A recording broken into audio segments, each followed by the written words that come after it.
الحمد لله رب العالمين والعاقبة للمتقين والحمد لله رب العالمين والصلاة والسلام على أشرف الأنبياء والمرسلين وعلى آله وصحبه أجمعين أما بعد.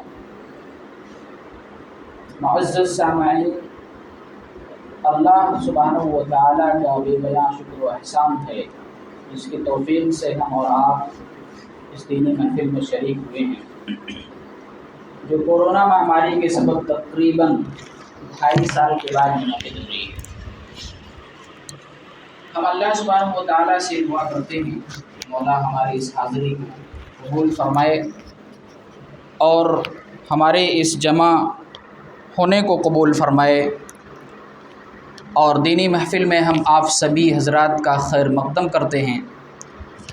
اہلاً و سہلاً ذکر جمیعا، اور اللہ تعالیٰ سے دعا کرتے ہیں کہ ہم اس مجلس کے اندر جو کچھ قرآن و حدیث کی باتیں سنیں، اللہ سبحانہ و تعالیٰ ہمیں اس کے مطابق اپنی زندگی گزارنے کی توفیق عطا فرمائے، آمین۔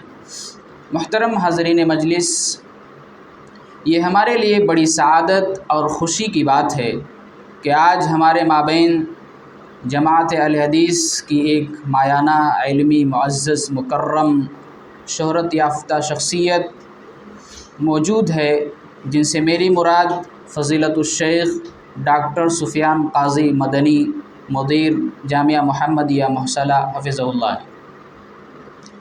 ہم شیخ محترم کے بے حد ممنون و مشکور ہیں کہ آپ نے اپنے گناہ و مصروفیات کے باوجود ہماری دعوت پر لبیک کہتے ہوئے ایس ایم ٹاؤن مسجد تشریف لائے۔ اہلاً و سہلاً بک یا صاحب الفضیلہ، بارک اللہ فی صحتک و عمرک۔ اب میں مزید تمہید باتوں میں نہ جاتے ہوئے اس پروگرام کے آغاز کے لیے میں معزز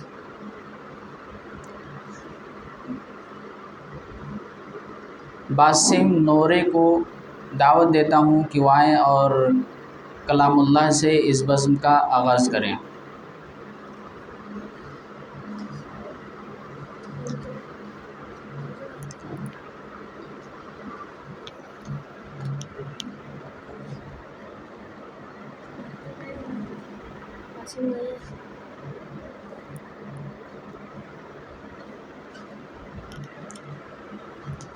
اعوذ باللہ من الشیطان الرجیم، بسم اللہ الرحمن الرحیم، قل یا ایہا الکافرون لا اعبد ما تعبدون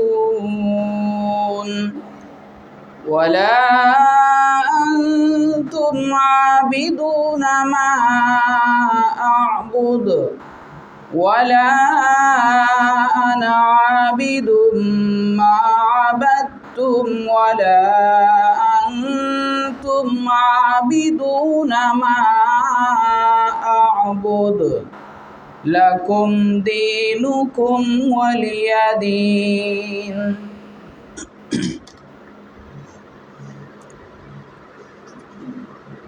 اب میں بڑے ہی ادب و احترام کے ساتھ اس پروگرام کے معزز مہمان و خطیب فضیلت الشیخ ڈاکٹر سفیان قاضی مدنی حفظہ اللہ کو دعوت دیتا ہوں کہ آپ آئیں اور سامعین کے سامنے اپنا قیمتی خطاب پیش فرمائیں۔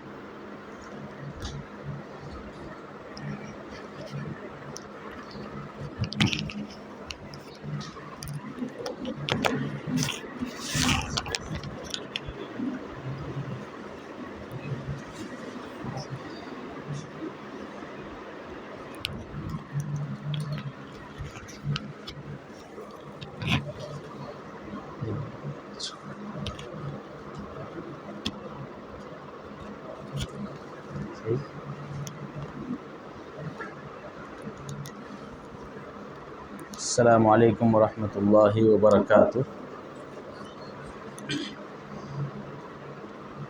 ان الحمد للہ نحمده ونستعينه ونستغفره ونؤمن به ونتوكل عليه ونعوذ بالله من شرور أنفسنا وسيئات أعمالنا من يهده الله فلا مضل له ومن يضلل فلا هادي له وأشهد أن لا إله إلا الله وحده لا شريك له وأشهد أن محمدًا عبده ورسوله صلى الله تعالى عليه وعلى آله وصحبه وسلم تسليما كثيرا. فقد قال النبي صلى الله عليه وسلم إن الدين يسر ولن يشاد الدين إلا غلبه فسددوا وقاربوا وأبشروا واستعينوا بالغدوة والروحة وشيء من الدلجة. رواہ البخاری. قابل احترام بزرگان دین، نوجوانان اور میرے عزیز پیارے بچوں، اللہ رب العالمین کا بے انتہا احسان اور شکر ہے جس نے اپنی توفیق سے ہم سب کو اللہ رب العالمین کے اس گھر میں جمع ہونے کی توفیق نصیب فرمائی. جیسا کہ امام صاحب نے اعلان کیا کہ 2.5 سال کی مدت کے گزرنے کے بعد اس طرح کی علمی مجلس کا انعقاد کیا گیا ہے. اس طرح کی علمی مجلسیں جو مسجدوں میں منعقد کی جاتی ہیں، یہ ذکر کی مجلسوں میں سے ایک ہیں، اور ذکر کی مجلسیں اتنی اہم ہوتی ہے کہ نبی پاک صلی اللہ علیہ وسلم نے فرمایا مجتمع قوم فی بیت من بیوت اللہ، نہیں جمع ہوتی ہے کوئی بھی جماعت، قوم، افراد اللہ کے گھروں میں سے کسی بھی گھر میں، اللہ کے گھروں میں سے کسی بھی گھر میں، یتلون کتاب اللہ ویتدارسونہ فیما بینہم، جو اللہ رب العالمین کے کتاب کی، قرآن کی تلاوت کرتی ہے، نمبر 1. اور اگر قرآن کی تلاوت اور ذکر کی مجلس نہ ہو تو اس کے مدارسے، اس کی شرح، اس کی تفسیر کو پڑھنے اور سننے کی کوشش کرتی ہے. الا حفت علیہم الملائکہ، تو ایسی مجلس کو فرشتے اپنے بازوؤں میں گھیر لیتے ہیں. اور جیسا کہ ہم جانتے ہیں کہ فرشتے ایسی مخلوق ہیں جنہیں اللہ رب العالمین نے جناح عطا کیے ہیں، جیسے پرندوں کو ہوتے ہیں. اولی اجنحہ قرآن نے فرمایا. لیکن پرندوں کے جناح پر فرشتوں کے پر کے مقابلے میں ذرا سی بھی حیثیت نہیں رکھتے. بعض فرشتے ایسے ہیں کہ اگر وہ ظاہر ہو جائے تو آسمان اور زمین کے احاطے کو اپنے ایک پر سے ڈھانپ لیتے ہیں. جبرائیل علیہ السلام کو پیارے حبیب محمد الرسول اللہ صلی اللہ تعالیٰ علیہ وسلم نے اپنی زندگی میں 2 مرتبہ اپنی اصل شکل میں دیکھا، اور یہ فضل کسی کو بھی حاصل نہیں ہے، نہ کسی صحابی کو، نہ کسی ولی کو، نہ کسی بزرگ کو، نہ کسی نمازی کو، جو نبی پاک صلی اللہ علیہ وسلم کو حاصل ہے. تو آپ نے فرمایا کہ جب ذکر کی مجلس ہوتی ہے تو فرشتے کو بھیج دیا جاتا ہے اور وہ ڈھانپ لیتا ہے، اور پھر اس مجلس میں شریک سارے افراد کا ذکر یہاں سے فرشتے جو آسمان کی طرف، آسمان اوپر کی طرف، نیچے کی طرف نہیں ہے، جاتے ہیں اور اللہ رب العالمین کے پاس اس مجلس کا ذکر کرتے ہیں کہ لوگ جمع ہیں، قرآن کو سن رہے ہیں، نبی کی بات کو سن رہے ہیں اور اللہ رب العالمین خوش ہوتے ہیں۔ اللہ تعالی ہم سب کی مجلسوں کو انہی مبارک مجلسوں میں بنائے جو اللہ کے ہاں قبول ہو اور جن کا دین اور دنیا میں ہمیں فائدہ ہو۔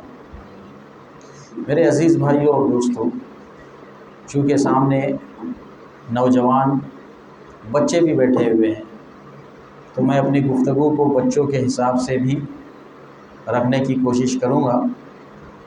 اللہ کے رسول صلی اللہ تعالی علیہ وسلم نے حدیث میں بیان فرمایا، ان الدین یسر، بے شک دین بہت آسان ہے۔ دین سے مراد دین اسلام ہے، اور اسلام کے دو مفہوم ہیں، ایک اسلام خاص اور ایک اسلام عام۔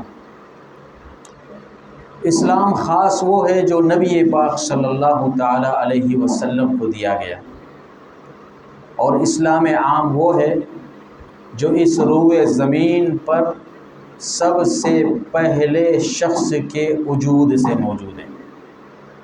ساری قومیں متفق ہیں، سارے مذاہب متفق ہیں، سارے دھرم اس بات سے اتفاق رکھتے ہیں، جو انسانیت کی بھاوناؤں کو مانتے ہیں، جو ہیومینیٹیرین پہ بھروسہ رکھتے ہیں، وہ سب جانتے ہیں کہ اس روئے زمین کا سب سے پہلا شخص کون ہے؟ حضرت آدم علیہ السلام۔ ساری انسانیت کا، جو انسانوں کے بندر ہونے کا تصور نہیں رکھتے، جو ڈارون کا عقیدہ نہیں رکھتے، جو نیوٹن کا عقیدہ نہیں رکھتے، جو انسان کو انسان مانتے ہیں۔ آج ہمارے اسکولوں میں بچوں کو پڑھایا جاتا ہے کہ پہلے انسان جو ہے بندر تھا، پھر ایک ایوولوشن آیا اور پھر دھیرے دھیرے اس نے یہ اسٹرکچر حاصل کیا۔ اس تھیوری کو تو یورپ کب کا رد کر چکا ہے۔ 15ویں صدی کے اندر بھی بہت سارے اورینٹلسٹ آئے، 16ویں صدی کے اندر، 17ویں صدی کے اندر، سارے لوگ اس کو رد کر چکے ہیں کہ یہ تھیوری سرے سے غلط ہے۔ پھر اس کے بعد بگ بینگ تھیوری کا تصور آیا، اور پھر قرآن سے اس پر بہت سارے لوگوں نے دلیلیں بھی ذکر کی کہ دیکھیے قرآن نے بھی اس کا تذکرہ فرمایا ہے کہ آسمان اور زمین جو ہے خام شکل میں تھے، ایک اسٹارم ہوا، دو مادے آپس میں ٹکرائے اور پھر دنیا کا وجود ہوا۔ تو اس طریقے کی جو تھیوری ذکر کی جاتی ہے، خواہ وہ صحیح ہو یا نہ ہو، ساری انسانیت اس بات پر متفق ہے کہ اس روئے زمین پر سب سے پہلا انسان آدم علیہ السلام۔ جب آدم علیہ السلام سب سے پہلے انسان ہے جو زمین پہ بھیجے گئے، سب سے پہلی مخلوق ہے، تو اس ناحیے سے نہ مورتیاں موجود تھیں، نہ کرشن بھگوان تھے، نہ اپنشد تھی، نہ وید تھے، نہ پران تھے، کچھ بھی نہیں تھا، صرف اور صرف اسلام تھا۔ آدم علیہ السلام کے بارے میں ابن عباس رضی اللہ تعالی عنہما روایت میں فرماتے ہیں کہ 500 سال تک شرک کا بھی وجود نہیں تھا۔ نوح علیہ السلام کے زمانے تک شرک کا وجود نہیں تھا، اور ایک روایت میں آتا ہے کہ نوح علیہ السلام کے بعد بھی 500 زمانے تک وجود ہی نہیں تھا کہ کوئی اللہ کے ساتھ شرک بھی کرے، یہ بعد میں یغوث یعوق جو نوح علیہ السلام کے زمانے میں بزرگان تھے، ان بزرگان کی قبروں کو سجدہ گاہ بنایا گیا اور وہاں سے ان ساری چیزوں کی ابتدا ہوئی۔ تو پہلا شخص جو روئے زمین پر موجود تھا وہ حضرت آدم علیہ السلام تھے، اور وہ مسلمان تھے۔ قرآن کریم نے جتنے بھی انبیاء ہیں جن کا ذکر قرآن میں ہے، سارے لوگوں کو لفظ اسلام سے تعبیر کیا ہے۔ سماکم المسلمین، توفنی مسلمن، اے اللہ تو مجھے مسلم بنا کر اٹھا۔ حضرت یوسف علیہ السلام کی دعا ہے، یونس علیہ السلام کے تعلق سے اور سارے انبیاء کے تعلق سے وارد ہے کہ وہ سب کے سب مسلمان تھے۔ عیسیٰ علیہ السلام کو ماننے والے مسلمان تھے، موسیٰ علیہ السلام کو ماننے والے مسلمان تھے، یہاں تک کہ حضرت ابراہیم علیہ السلام کے تعلق سے فرمایا وَأَنَا أَوَّلُ الْمُسْلِمِينَ۔ تو یہ اسلام عام ہے کہ جتنے بھی انبیاء اس دنیا میں مبعوث کیے گئے سب نے، کسی نے عیسائیت کی دعوت نہیں دی، کسی نے یہودیت کی دعوت نہیں دی، سارے لوگوں نے مل کر صرف اور صرف اسلام کی دعوت دی۔ یہ ہے اسلام عام۔ اور اسلام خاص یہ ہے کہ ہمارے پیارے نبی محمد الرسول اللہ صلی اللہ تعالیٰ علیہ وسلم کو آخری شریعت دے کر بھیجا گیا، اور آپ سے پہلے جتنے طور طریقے تھے، جتنی عادت و اطوار تھی، جتنے شرائع موجود تھے، نبی پاک صلی اللہ تعالیٰ علیہ وسلم کی شریعت کو سب سے زیادہ مکمل کر کے تا قیامت کے لیے محفوظ کر دیا گیا۔ یہ اسلام خاص ہے، اور ہم سب جو اس مجلس میں بیٹھے ہیں اسی اسلام خاص کو مانتے ہیں۔ اور اسی اسلام خاص کے سلسلے میں نبی پاک صلی اللہ علیہ وسلم کی ایک حدیث میں نے آپ کے سامنے ذکر فرمائی، ان الدین یسر۔ اللہ کے نبی صلی اللہ علیہ وسلم نے فرمایا دین بہت آسان ہے، وَلَن يُشَادَّ الدِّينَ إِلَّا غَلَبَهُ۔ اور دین میں کوئی بھی شخص سختی کرنے کی کوشش کرے گا تو ایک دن آئے گا کہ اس کی ساری سختیاں ناپید ہو جائے گی، اور دین اپنی اصلی حالت میں برقرار ہوگا۔ حالات آئیں گے، دین اسلام پر اعتراض ہوگے، کسی ایک کلاس کو لے کر مسلمانوں کو پریشان کرنے کی کوششیں کی جائیں گی۔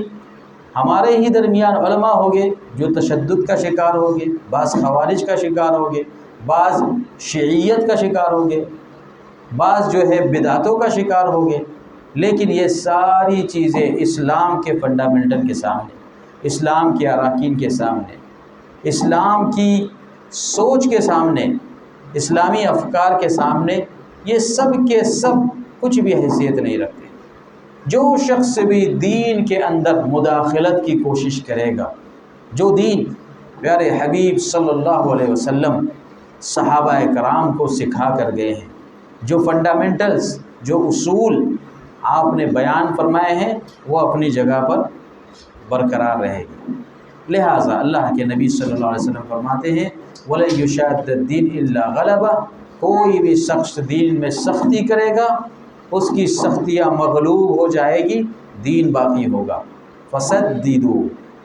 لہٰذا ایک مسلمان شخص کی ذمہ داری ہے کہ دین کے معاملے میں سدیدو، صحیح رائے تک پہنچنے کی کوشش کرو۔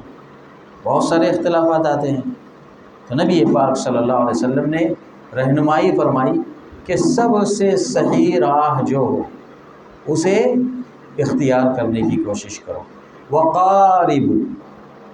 اور اگر سدیدو پہ عمل نہیں کر سکتے، کسی مسئلے میں صحیح طور پر درستگی تک نہیں پہنچ سکتے، تو جو قریب ترین مسئلہ ہے، جو قریب ترین دین کی صورت ہے، اس مسئلے کے اندر اسے اختیار کرنے کی کوشش کرو۔ فسددوا وقاربوا وابشروا۔ اور ایک دوسرے کو بشارت سنانے والے بن جاؤ، نفرت پھیلانے والے مت بنو، لوگوں کو بشارتیں سناؤ، لوگوں کو خوشخبریاں سناؤ۔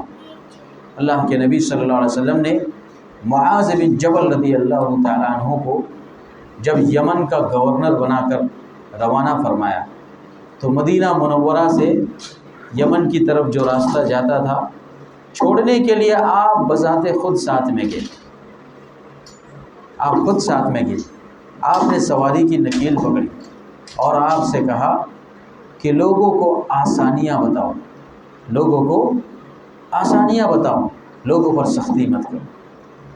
تو یہی اس کا مفہوم ہے، وسددوا وقاربوا وابشروا۔ پھر آگے اللہ کے نبی صلی اللہ علیہ وسلم نے فرمایا واستعینوا بالروحۃ والغدوۃ وشیء من الدلجہ، صحیح بخاری کی یہ حدیث ہے۔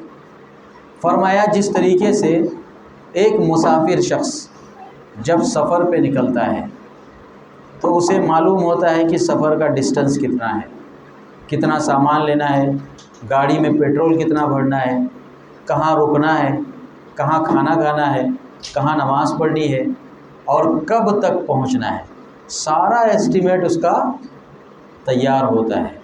نبی پاک صلی اللہ علیہ وسلم نے فرمایا کہ دین کے معاملے میں بھی ایک مسافر شخص جیسے اپنے زاد راہ کو تیار کرتا ہے، وَاسْتَعِينُوا بِالْغَدْوَةِ، غدوہ کہتے ہیں ظہر کے وقت میں آرام کے لیے، قیلولہ کے لیے کھانا کھانا اور اس کے بعد آرام کرنا۔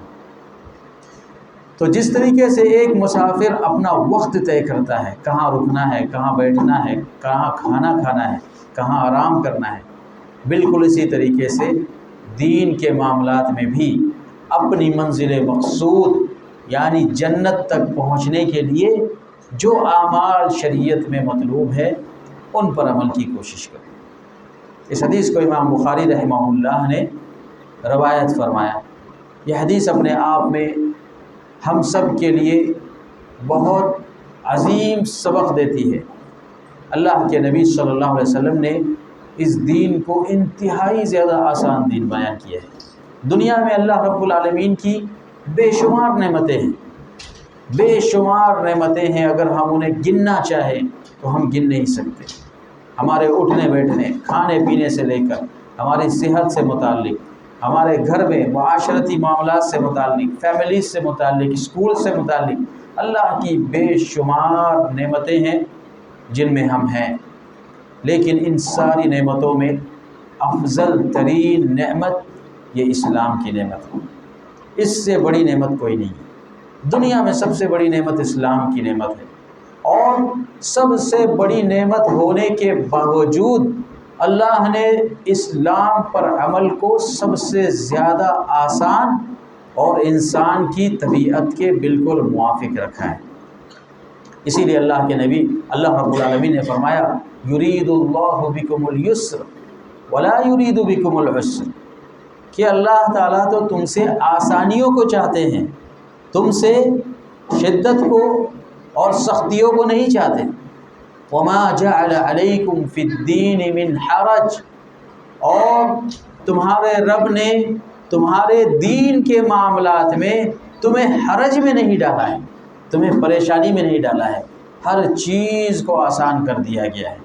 لا یکلف اللہ نفسا الا وسعها، کہ اللہ رب العالمین کسی نفس کو اس کی وسعت سے زیادہ مکلف نہیں کرتے، مکلف نہیں کرتے۔ دین بہت آسان ہے، انتہائی زیادہ آسان ہے، بلکہ اگر ہم سارے ادیان کو، سارے مذاہب کو، سارے ریلیجن کو اس ایک ٹیبل پہ رکھیں تو ان میں سب سے زیادہ آسان اور انسان کی طبیعت کے موافق، معاشرے اور سماج کی ضرورت کے حساب سے اور انسانیت کی ضرورت کے حساب سے عدل اور انصاف پر کوئی مذہب ہوگا تو وہ دین اسلام۔ بعض اوقات میں بعض سزائیں یا بعض نمازیں ہمیں مشکل نظر آتی ہیں، فجر کی نماز ہمارے لیے مشکل ہوتی ہے بعض اوقات میں، لیکن اتنی زیادہ بھی مشکل نہیں ہے کہ انہیں دین میں سختیوں سے تعبیر کیا جائے اور دین کی بنیاد پر یہ کہا جائے کہ دین میں سختی، ہرگز نہیں۔ اگر اس مسئلے کو سمجھنا ہے تو اس عنوان کے ذریعے سمجھیں کہ ہم زندگی میں چھوٹی سے چھوٹی نوکری حاصل کرنے کے لیے کتنے پریشان ہوتے ہیں، یا بچے کی ولادت سے آپ لے لیجیے، دنیا جہانوں کے حصول کے لیے ہم کیسی کیسی مصیبتوں کو برداشت کرنے کے لیے تیار ہیں۔ آج دیکھیے ہم یہاں مجلس میں بیٹھے ہیں، ہم میں سے تقریباً اکثر لوگوں کے زمینوں کے مسائل ہوں گے جس میں ہم پریشان ہوتے ہیں، ہمارے بچوں کے ایجوکیشن کے مسائل ہوں گے جن میں ہم پریشان ہوتے ہیں، ہمارے اپنے گھریلو اور معاشرتی ازدواجی مسائل ہوتے ہیں جن میں ہم پریشان ہوتے ہیں۔ بہت ساری پریشانیوں کے مقابلے میں دین نے جس چیز سے ہم سے مطالبہ کیا ہے اس پریشانی کو آپ دیکھیں تو آپ کو کم نظر آئے گی۔ ایک بچہ جب پیدا ہوتا ہے تو ماں اسے دودھ پلاتی ہے، اسے چلنا سکھاتی ہے، اسے بولنا سکھاتی ہے، کتنی محنت کرنا پڑتی ہے، کتنا کیئر کرنا پڑتا ہے۔ پھر جب وہ اس لائق ہوتا ہے کہ اسے اسکول بھیجا جائے تو اس کے یونیفارم سے لے کے اس کی ہر چیز کی تیاری، اس کے ٹفن کی تیاری سے لے کر ساری چیزیں وہ برداشت کرتی ہے۔ پھر جب اسکولنگ کرتا ہے 7th اسٹینڈرڈ 8th اسٹینڈرڈ 10ویں تک پہنچتا ہے 12ویں تک پہنچتا ہے تو ماں باپ کی فکریں کم نہیں ہوتی بلکہ اور بھی زیادہ بڑھ جاتی ہے۔ پھر اس کے بعد جب گریجویشن کے مسئلے تک، انجینئرنگ کے مسئلے تک پہنچتا ہے یا میڈیکل تک پہنچتا ہے تب ہماری پریشانیاں اور بھی زیادہ بڑھ جاتی ہیں۔ پھر جب وہ اپنی تعلیم کو مکمل کرتا ہے تو ایک نوکری کے حصول کے لیے وہ کتنی تکلیفیں برداشت کرتا ہے۔ ایک ویکنسی نکلتی ہے، 500 لوگ 1000 لوگ اپلائی کرتے ہیں اور اس میں اگر نمبر لگ جائے تو ٹھیک، ورنہ پھر ہر جگہ کی ٹھوکریں کھانی پڑتی ہیں۔